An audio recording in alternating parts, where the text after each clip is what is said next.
আসসালামু আলাইকুম সুপ্রিয় দর্শক, আমি আসছি বাংলাদেশ হোটেলে। আমার এই ভাইজানের হোটেল, মাশাল্লাহ ওনারা ভালো আয়োজন করে। দেখেন ইফতারে সব জিনিস আয়োজন করে রাখছে মাশাল্লাহ। এখানে দেখেন ইফতারে সব জিনিস আছে। আমি ভাইয়ের কাছে। আসসালামু আলাইকুম ভাই, ওয়ালাইকুম সালাম রহমতুল্লাহ কি বরকাত। অবস্থা, কেমন আছেন? আলহামদুলিল্লাহ ভালো আছে, আপনি কেমন আছেন?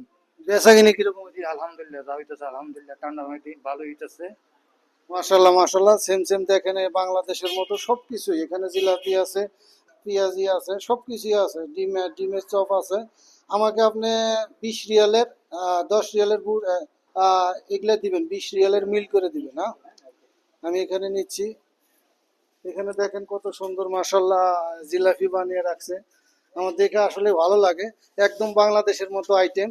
আমরা কিন্তু আসলে যারা মরুভূমিতে থাকি কখনো এগুলো খেতে পারি না। আফসোস, আমি তো সব জায়গায় যেতে পারি না। আমি যদি যেতে পারতাম আমি অবশ্যই সবার জন্য নিয়ে যাইতাম।